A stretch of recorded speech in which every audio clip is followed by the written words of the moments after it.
Racist teacher beats the rock's daughter with a cane, but when the rock arrives, not all wounds bleed before the eyes of the world. Some cuts lie deep beneath the fabric of a school uniform, so deep they ache in the soul. And on a pale March afternoon, Fidelia Johnson, 14 years old, the only daughter of Dwayne "The Rock" Johnson, returned home from the prestigious private academy New Berkeley with a blood-streaked back and eyes that deliberately avoided every familiar gaze. Before we dive deeper into this story, let us know where you're watching from. We'd love to hear your thoughts. No complaint, no protest. Fidelia pulled on an oversized gray hoodie, 3 sizes too big, her back slightly hunched, as if carrying something far heavier than her frame could bear. She crossed the threshold like any tired student after a long day at school. But beneath that fabric, the whip marks ran red across her spine, so clear that the dried blood had cracked into lines. "I'm fine, Mom," she said, her voice light like wind slipping through a crack in the door. Sophia, Fidelia's mother, long used to her daughter's independence, didn't press further. The girl declined a FaceTime call from her father, using spotty Wi-Fi as an excuse. But in truth, Fidelia couldn't bear the warmth in his eyes right now. Not because she had done something wrong, but because she feared he might see the worst thing of all: her silence. New Berkeley is a school with over 150 years of history, where stepping through the red brick gates meant inheriting what they called tradition. But what kind of tradition? Fidelia began to question that from her very first history class with Mr. Clinton, a 57-year-old man, tall and thin, with a cold face and eyes that pierced through children to hunt for weakness. Jim Crow laws were mostly applied in the South and ended completely in 1964, he declared with absolute certainty. Fidelia looked up. She had read. She had taken notes. "Sir, the Civil Rights Act of 1964 banned discrimination, but some Jim Crow laws remained in local effect well into the early 1970s. A deadly silence. "So you're the teacher now?" Mr. Clinton narrowed his eyes. "No, sir. I just read something different." "You read wrong," he said flatly. "Step forward." The whole class froze. Fidelia stepped up, her palm extended, like so many students before her. A 70-centimeter bamboo rod came down on her small hand. Once, twice, 3 times. No complaint. Only the blunt sound of wood against skin. No one said a word. Her classmates looked down. The school administration was never informed. The punishment had a polished name: corrective tradition. That evening, Fidelia didn't eat. "Probably just a bit tired," she said, forcing a smile. When her mother held her before bed, she flinched subtly, pulling away from the hug. And no one saw the tears welling in her eyes, turning her face away to hide the burning red marks that seared through both skin and dignity. On the final page of the journal hidden beneath her pillow, Fidelia wrote, "I'm not a bad kid. I was just smart at the wrong time." It all began with the right answer. But in a place unwilling to hear the truth from a black girl's mouth, a right answer can become the excuse for a silent sentence, delivered by a rod, sealed in blood, and wrapped in the quietest kind of fear. There are moments when the world doesn't stop spinning because of thunder, but because a father sees something that should never have been on his daughter's back. On Saturday morning, Sophia Johnson, Dwayne's ex-wife, arrived at Fidelia's home as usual. She often dropped by on weekends, bringing waffles and a familiar hug.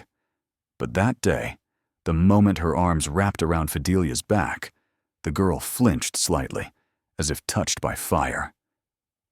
Sophia pulled away. A mother's eyes, sharp as blades, sliced through the silence. "What's wrong, honey?" "Nothing, Mom. I probably just slept in a weird position." But when Fidelia reached for the almond milk bottle, her shoulders stiffened. Sophia gently lifted the back of her shirt and froze. On Fidelia's back were 6 lash marks, long, deep, dark red like searing coals etched into wood. One was still bleeding. It wasn't from a fall, not an accident. It was deliberate, a forceful act, with intention, repeated enough to send a message. Sophia said nothing. She didn't scream, she didn't cry. Instead, she picked up her phone, photographed each wound, noted the time and date, and sent them to only one contact. Dwayne Johnson, Fidelia's father, who at that moment was in Morocco filming part 2 of the documentary series, Children of Dust. The message had only 8 words. You need to see this. Right now. 4 minutes later, he replied. 6 hours after that, a Gulfstream G700 private jet landed at LAX. No bodyguards, no film crew, no Armani suits. Just a father, with a face hard as stone and a chest full of restrained fire. Fidelia sat curled on the sofa, hugging a pillow. She'd heard the engine, knew he had arrived, but she didn't look up. She was afraid. Not of being scolded, but of the moment his eyes would break upon seeing the truth she'd tried so hard to hide. Dwayne walked in. No yelling, no interrogation. He simply knelt in front of his daughter, gently placing his hand over hers, her palm still slightly swollen from the strikes. "Can I see?" he asked, his voice low, like desert wind at night. Fidelia nodded faintly, her eyes unblinking. When the shirt was lifted, the room turned colder by several degrees. 6 lash marks emerged under the light, twisted like cuts carved from a bygone century. Dwayne reached out to touch one, then pulled back immediately, as if afraid of causing more pain. "His name?" "Clinton," Fidelia whispered. "He said I needed to learn humility, because I gave the right answer." In that moment, the man who once moved millions to tears on screen with stories of forgiveness, who had lifted 400-pound weights, who had starred in high-octane action scenes, was now only a father, one willing to do anything to protect a daughter wounded for telling the truth. Dwayne stood up, said nothing. He walked into the study and locked the door. An hour later, he emerged holding a thick manila envelope with a single handwritten line on the cover. "When truth is punished, justice walks in barefoot." Fidelia was still seated, eyes following her father. She didn't know what would come next, but she knew one thing for certain. Her father had seen it. And the world, including New Berkeley, was going to see it too, whether they wanted to or not. There are forms of fury that require no shouting, punishments that demand no fists. And sometimes, a single man walking silently through the iron gates of an elite school is enough to make an entire system of power tremble from within. Monday morning, Los Angeles was cloaked in a light fog. At 7:53 a.m., a black SUV with no license plate pulled up in front of New Berkeley. Inside, Dwayne "The Rock" Johnson wore a black hoodie, the hood up, holding a sealed envelope. No sunglasses, no bodyguards, no prior announcement. Just a father, carrying a fury distilled through silence. The security guard hesitated for 3 seconds. That was enough for Dwayne to glance over, and the gates swung open on instinct. Principal Quinlan's office was at the end of the 3rd-floor hallway, to the left of the ebony staircase faded with time. New Berkeley had a 128-year legacy, once a symbol of discipline and tradition, with a 62% Ivy League acceptance rate last year. But statistics couldn't hide what had long seeped into its brick walls: subtle racism and fear, upheld like ritual. When Dwayne stepped into the office, Mr. Quinlan was pouring tea. His hand froze when he saw who had just walked through the door. "Mr. Johnson, an honor," Truly. Dwayne didn't shake hands. He simply placed the envelope on the desk. This is why I'm here. Quinlan opened it, page by page. 12 high-resolution photos, documenting the lash marks, with dates, times, and locations. A pediatric medical report from Los Angeles Children's Hospital. 3 written statements from other students, all confirming they'd witnessed Fidelia being hit, and some had experienced it themselves in the past. The principal swallowed hard. I'm sure this is a misunderstanding. Mr. Clinton can be a bit stern, but you call 6 lash marks on a child's back stern? Dwayne's voice was low, steady, no louder than the ticking wall clock. But with each word, the air in the room grew heavier. I'm not here to negotiate, he continued. I'm here to act. Then he left the office, without waiting for a response. At 8:11 a.m., the door to classroom 204 opened. Mr. Clinton, in the middle of lecturing on the Colonial Act, turned around. No time to smile, no time to react. Students held their breath. A boy in the back quietly tapped his phone's voice recorder. Dwayne stepped into the room and stood before the lectern. He looked directly at the man whose hand still rested on the wooden cane. I didn't come here to make a scene, he said. I came to put an end to this. Clinton straightened up, still trying to maintain authority. If you have concerns, we can schedule a meeting with the board. We don't need a board to know right from wrong. Dwayne glanced at the cane. His eyes weren't furious. They were cold, resolute, like mountain stone shaped by time, but never broken.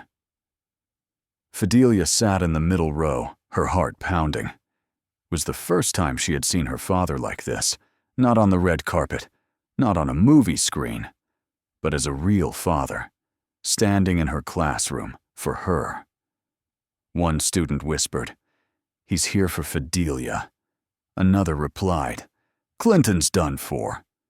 Dwayne turned to the students. He didn't give a speech. He simply asked, "How many of you have ever been punished by him? Not for being wrong, but for speaking up?" Hands slowly rose. 1, 2, then 5, then nearly half the class. A boy with a faded scar on his wrist. A girl bowed her head as tears streamed silently. Clinton said nothing. His eyes no longer held their usual steel. They were hollow now. Ike, a man who suddenly realized that power doesn't live in a stick of wood. Fidelia lifted her gaze. For the first time in weeks, her eyes held light again. And in that moment, a long-standing chain of power at New Berkeley began to crack. Not because of a lawsuit, but because a father walked into a classroom and said, "Enough. When silence becomes policy, then speaking the truth is no longer a choice. It is a duty." The atmosphere in classroom 204 after Dwayne stepped in felt frozen. Every student held their breath, eyes darting between Mr. Clinton, now stiff behind the lectern, and the towering man with a clean-shaven jawline and a gaze sharp as a blade glinting in the midday sun. But Dwayne Johnson hadn't come to intimidate. He came to unpin the truth that the school had buried for years. How many of you in this room have ever been punished, not for being wrong, but for daring to be right, for daring to ask questions, for daring to be yourselves? Moment of stillness. Then one hand rose, thin, brown-skinned, with a faded scar across the right wrist. Another hand, belonging to a ponytailed girl, eyes red-rimmed, looking down at her desk as tears welled up. Then a white boy nodded gently. An Asian American girl glanced around, then raised her hand. 17 hands, nearly half the class, and none of them trembled from fear, but from the relief that someone had finally asked. Dwayne turned back, his eyes locked on Mr. Clinton, who had now stepped back, his hand no longer on the wooden cane. "My daughter didn't break discipline," Dwayne said, his voice lower now, but unmistakably clear. She broke the silence you built to cover fear, oppression, and hollow pride. Mr. Clinton didn't respond. His face turned as pale as paper. Sweat dotted his forehead. A lifetime of ruling with fear and the rod. And now he stood stripped bare in the public square. Dwayne pulled a thick file from his jacket pocket and slammed it on the teacher's desk. One by one, he laid out the documents. Photographs of Fidelia's injuries, clearly showing marks on her hands and back. A pediatric medical report, confirming second-degree skin trauma. And finally, a USB stick. Dwayne plugged it into the wall-mounted projector. The audio file began to play. Colored students need a firmer hand. Otherwise, they'll start thinking they have a voice. The voice was unmistakable. Clear. Clinton's. Recorded in November 2020 during an internal staff seminar. The entire class was silent. Just then, the door burst open. Principal Quinlan rushed in, face pale, clearly shaken. "Mr. Johnson, I'm sure this can be handled internally. We can arrange something, find a way to explain." "There's no explanation for a teacher beating my daughter because she answered a question correctly," Dwayne replied. He didn't raise his voice, but every word landed like a nail driven into stone. He turned to Quinlan. "I'm not here to ask. I'm here to remind you that the law does not sit beneath your lectern." And with that, Dwayne walked out of the classroom. Fidelia looked up after him, her eyes touching hope for the first time, not because someone defended her, but because someone had given a name to the pain she once thought was her fault. By 11:50 a.m., an internal email was sent from the school's Human Resources Department. "Mr. Clinton has been placed on temporary administrative leave, pending an investigation into excessive disciplinary action against students." There were no cheers from the students, but a few exchanged quiet fist bumps. Some let out a breath. Fidelia sat still, her heart not yet at peace, but her hands had stopped trembling. That afternoon, a short clip showing Dwayne standing in the classroom, confronting Clinton, began to circulate online under the title, "The Rock Teaches a Teacher What Justice Looks Like." In under 4 hours, the clip surpassed 3 million views across TikTok, Instagram, and Twitter. Many called it the first real lesson of the school year. But to Dwayne, this wasn't a victory. It was only the beginning. Because he knew whip marks are never just about a stick. And that system, it runs deeper, colder, and is more dangerous than any wound on the skin. Not everyone needs a podium to speak the truth. Sometimes, all it takes is a phone, a dim desk lamp, and someone brave enough to look straight into the lens, with all their pain and courage, for the entire system to shake. 4 days after the incident in room 204, while the press continued to chase the Rock, Fidelia remained silent. No press conference, no answers to reporters, no TV appearances. She simply sat quietly in her bedroom, wearing an old gray hoodie, her hair tied neatly at the back, and turned on the recording mode herself. Blurry lighting, a plain white wall, no background music. A voice spoke, not trembling, not dramatic, but heavier than any rhetoric ever heard in debates on education. "My name is Fidelia Johnson. I'm 14 years old. I was beaten in class for answering a history question correctly."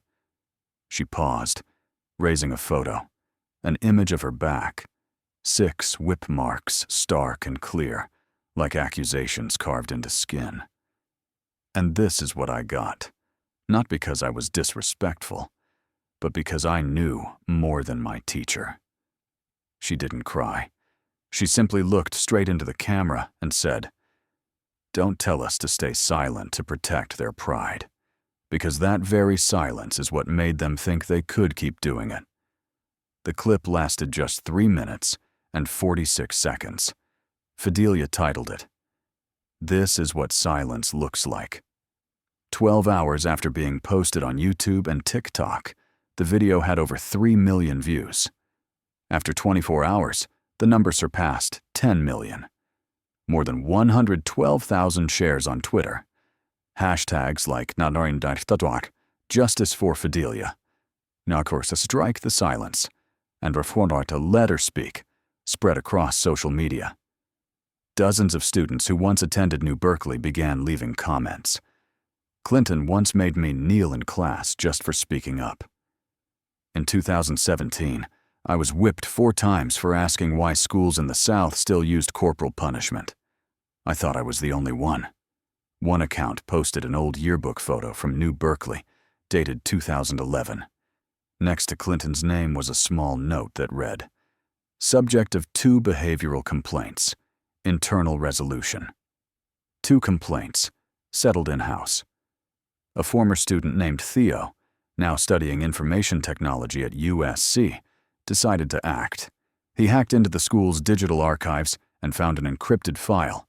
N. Ellis, 1997, warning, not suitable for integration. Fidelia, Zaya, the family's lawyer, and Theo opened the file together. Inside was the student record of Nathan Ellis, 12 years old, biracial, suspended for disrupting civics class. But attached was a photo of the boy with 2 large bruises on his shoulders, along with an unsigned report. Student overreacted to disciplinary measures. Zia held the report, her eyes fixed. There's no parent's signature, no medical report. Nothing, except for one thing. He was erased from the system 3 weeks later. And no one believed him, Fidelia whispered. Nathan Ellis, a victim buried by time and complicity. He had spoken out, written letters to the board, but was classified as overly sensitive to discipline. This file, labeled 2033-X7, had remained in the dark for 25 years. And now, thanks to a short video recorded from the corner of a 14-year-old girl's bedroom, it had become the first key to unlock a dark chapter of history that New Berkeley had tried to hide. Fidelia never thought she would start a movement. She only wanted to make sure no one else would have to endure what she had. But now, thousands were sharing her story, because when one child dares to tell the truth, long-buried memories begin to rise. And New Berkeley could no longer stay silent. When a single person speaks out, it can be dismissed as a coincidence. But when hundreds recount the same experience, it's no longer chance. It's a system. A few days after Fidelia's video went viral at breakneck speed, attorney Zia Rami, who had previously exposed numerous cases of racial discrimination in private education, unexpectedly received a file attachment from an anonymous account. The file was named BerkeleyBlacklist.xz. It was just over 6 megabytes in size, encrypted with military-grade AES 256 security. It took Zia nearly 6 hours to crack the code. When the file finally opened, the entire room fell silent. A dense data sheet appeared, listing 127 students over a span of 15 years. 87% were students of color, 9% were of Asian descent, and 3% were students with gay parents or from immigrant communities. Each student came with a classification code. U1, undermines authority. D4, dark-skinned, low income. S3, subject prone to resistance. P2, politically vocal parent. A final note at the bottom of the list read, "Review this list each semester. If behavior does not improve, consider recommending transfer or revoking scholarships. Do not let it affect the classroom atmosphere." Zia printed out the document, marked each entry, and brought it to Dwayne Johnson's house. After reading the entire file, Dwayne stood up. He said nothing for 90 seconds. Finally, he tapped the edge of the table with the folder and said, "They thought they wouldn't be seen." 3 days later, at a press conference led by Dwayne, over 22 major media outlets were present, from the Washington Post and CNN to Al Jazeera America. Standing before 38 microphones, he didn't speak as a celebrity. He spoke as a father. My daughter asked a question. She didn't scream. She didn't disrupt. She just asked, "Why is the teacher wrong?" And instead of an answer, she was beaten. Camera shutters sounded like a downpour, but no one interrupted. Don't call this an isolated incident. This is a system. This is a discrimination timesheet, formatted in an Excel file. At the same time, a former teacher named Martha Linwood, who had taught at New Berkeley from 2009 to 2018, resigned from her current school and published a letter via The Atlantic. I saw that list. I heard Mr. Clinton say, "We need to filter early to preserve an elite environment." I didn't speak up, and I'm sorry. But it didn't stop there. An independent journalist named Ismail Roche used the Freedom of Information Act, FOIA, to access complaint records from the State Department of Education. Over more than 3 decades, from 1990 to 2023, New Berkeley had 167 formal complaints related to excessive disciplinary actions against students. Only 3 cases were handled seriously. Of those, more than 90 complaints named both Teacher Clinton and Principal Quinlan. Half of the reports shared the same descriptions: beaten for arguing, graded unfairly for asking questions, called into the office for not fitting in. Amid the chaos, Principal Quinlan issued a press release, calling the events a series of misunderstandings inflated by media exaggeration, and blamed a social media environment that distorts the truth. Still not stopping there, the school hired a crisis management PR firm, Ashby & Lem, at an estimated cost of over $180,000 for a single week. A public cooling campaign was launched. An edited video was released in which Fidelia appeared to slam the desk in protest and shout in the teacher's face. The clip lasted 14 seconds and was circulated widely as an attempt to flip the narrative. But the internet is no longer easy to manipulate. Just a few hours later, a student posted the original classroom security footage. In it, Fidelia merely stood up and calmly said, "Sir, the material I read says something different. No shouting, no desk slamming." The rebuttal clip garnered over 8 million views within 6 hours. The top comment read, "Fidelia didn't speak loudly. She just spoke the truth." And that's what scared them. From a single strike across the back, an entire system had now been dragged into the light. And while the school tried to regain control of public opinion with shards of deception, story by story, name by name, piece of data by piece of data stepped forward, not just to be told, but to prove that once the truth speaks, it never goes back to silence. After the media exposed the student classification list embedded with discriminatory codes, after the voices of dozens of victims rose from the forgotten corners of educational history, suddenly, Principal Quinlan of New Berkeley disappeared. No explanation, no formal statement. Only whispers that he had quietly withdrawn nearly $1.2 million from 3 federal accounts and signed an emergency retainer with Harling and Bracewell, LLP, one of the top confidentiality law firms for individuals previously employed in public systems. This raised a question. What was he hiding that required that level of legal defense? Attorney Zia Ramey began receiving anonymous messages through PGP encrypted emails. One message read only, "Be careful. They're not just teachers. They are guardians of a much larger underground structure." The words sent a chill down Zia. But at that very moment, another door unexpectedly opened, through the young. Theo Williams, a classmate of Fidelia and the younger brother of a former student who attended New Berkeley in 2000, invited her to the school's old basement wing, once a science equipment storage area, long since locked. His brother's old ID card still worked due to an outdated security system. The room was thick with dust, the smell of rotting paper and rusted metal mingling in the air. Inside a forgotten file cabinet, they found dozens of folders, but one stood out. Case file, N. Ellis, 1997. Student name, Nathan Ellis, 12 years old. Medical images, fractured left forearm, swelling around the eye, spinal contusions. Beneath that, a handwritten note. Not encouraged to interact with traditional student groups. Strong critical thinking. Brown skin. Dominican origin. The file was signed by Principal Quinlan. Attached was an internal document titled, Maintaining the Early Selection System to Prevent Cultural Contamination of Traditional Student Body.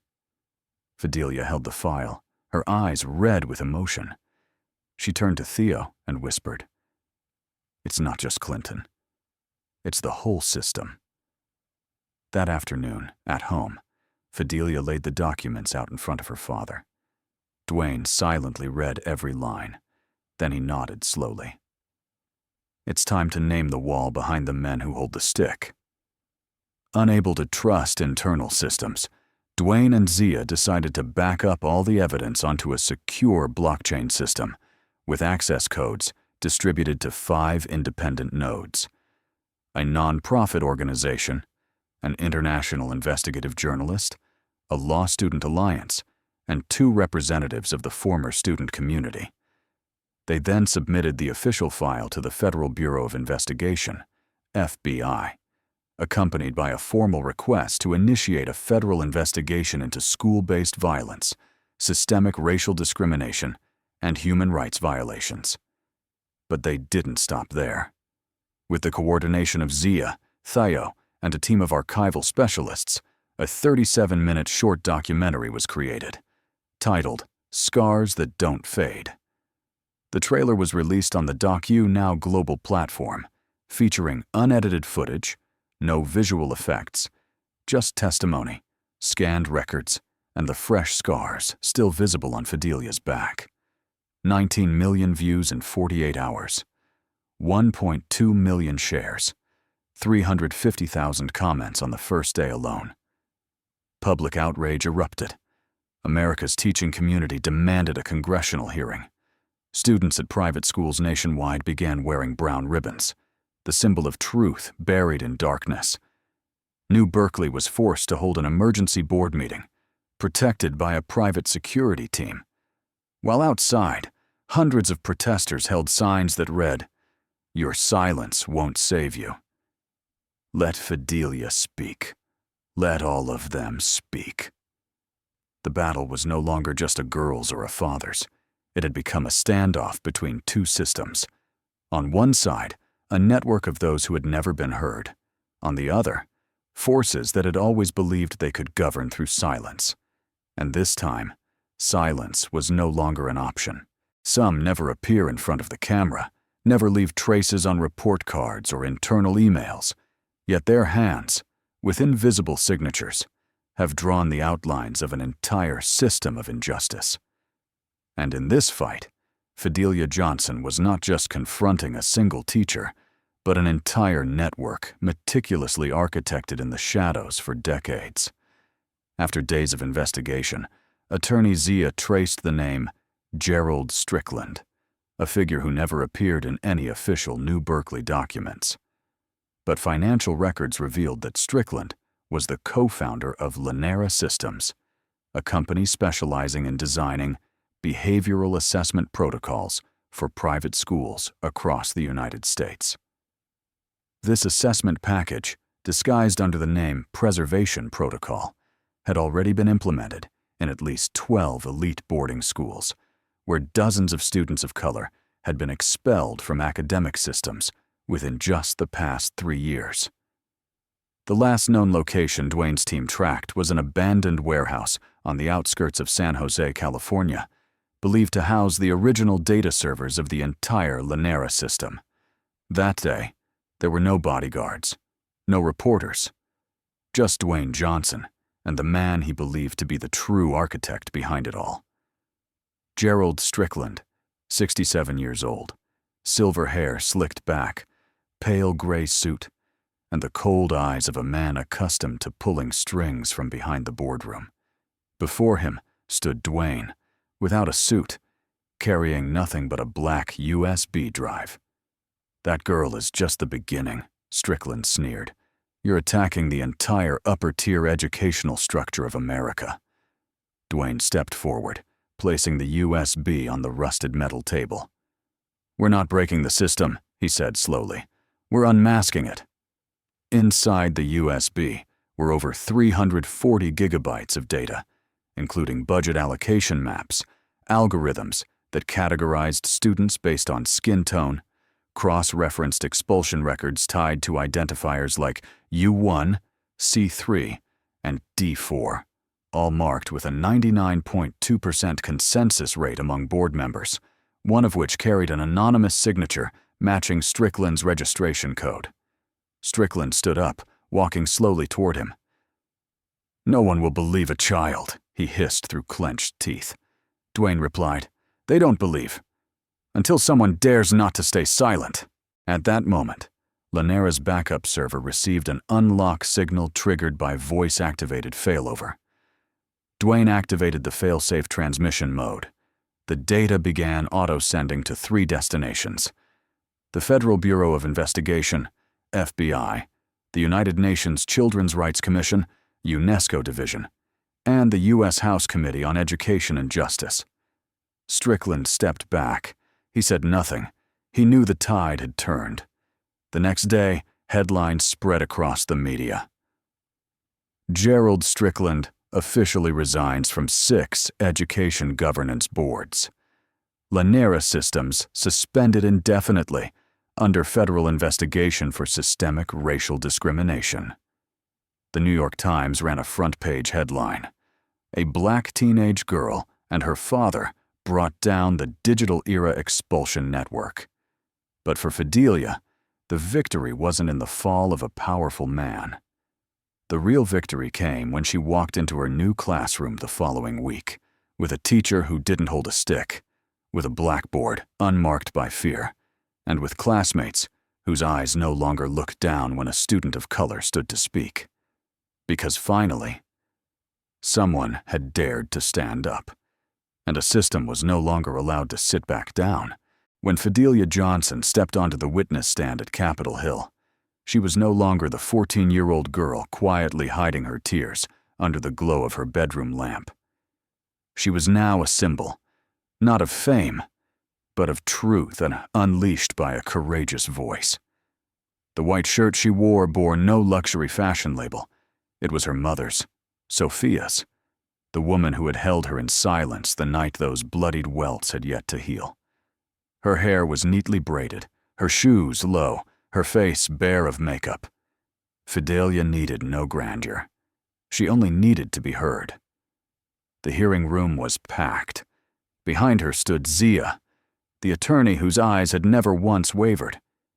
Theo, the classmate whose hand was the first to rise in the name of justice.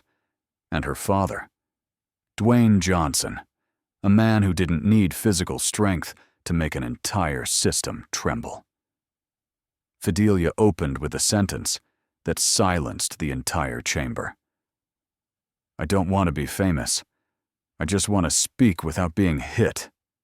Each word rang out with clarity, like knocking on the walls of silence that thousands of students had crashed into before. An elderly senator, once a teacher before entering politics, adjusted his glasses and asked, "Fidelia, what keeps you calm?" "Amid all the rightful anger, why did you choose this way?" Fidelia looked at him gently. "Because I know people are willing to face the darkness with me."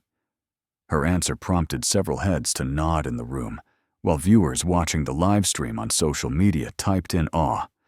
This girl doesn't need to shout. Her voice is strong enough to change policy. Immediately after the hearing, a proposed bill titled the Fidelia Act was introduced. A total ban on all forms of corporal punishment in private schools. Mandatory public reporting of student disciplinary actions, disaggregated by race, and economic status, and compulsory anti-racism training for all educational staff. But the ripple effect didn't stop at the hearing room. A teacher in Wichita, Kansas, after 18 years in the classroom, submitted her resignation with a public note. "I can't keep working in a system where children must hurt, so adults can stay comfortable." In Jackson, Mississippi, a 13-year-old girl posted a photo of her hand holding a piece of paper with messy handwriting. "Thank you, Fidelia. I told my mom about my teacher pulling my ear in front of the class. Within 5 days, more than 1,200 articles were published across platforms from New York to Houston, from BuzzFeed to The Atlantic, all discussing the invisible punishment students of color continue to endure within the private school system." On social media, the hearing clip spread widely with hashtags like Fidelia Act, Protect Student Voices, and most prominently, Let Them Speak Without Fear. But Fidelia wasn't basking in the wave of support. In her room, she continued writing in her journal with blue ink, as she did every night. That day's entry held only one line: "The quietest enemy is the one not yet exposed." Because she knew, the system didn't only live in those who held the stick, it lived in the way society had normalized silence, and she would no longer allow that to continue. This was the first light, but it was also the beginning of a long declaration of war. Just when it seemed things were starting to quiet down, those involved knew the real storm was still forming in the shadows. Midnight. A small alert tone went off on Zia's phone, the lead attorney in Fidelia's case, warning of unusual activity in the security system. The surveillance camera in front of Fidelia's house had just captured footage of a hooded man standing motionless for nearly 12 minutes at the doorstep, just a few steps away from the glass wall. Almost immediately, a cyber attack began. Theo, a student passionate about cybersecurity and Fidelia's close friend, detected a sophisticated malware that had been injected into the advocacy group's servers. Its objective: to wipe out all original backups of the Berkeley files, the dossier that exposed the system of discrimination and abuse of power across the private education network. The malware was written in an outdated programming language, with a tag embedded under the name Q-1997. Upon examining the metadata, Theo confirmed the code had been written by Quinlan himself, the former principal who had been in hiding for the past 3 weeks. There was no time to be afraid. Fidelia, Zia, and Theo laid out their plan. They would not let anyone bury the truth through technology, wealth, or intimidation. The group went to an offline archive belonging to Theo's brother, a former engineer with the Defense Cyber Agency, and recovered an untouched backup. The next step was to release the information quickly and in unison. Zia contacted 18 international news outlets, from The Guardian to Al Jazeera, from Reuters to Le Monde.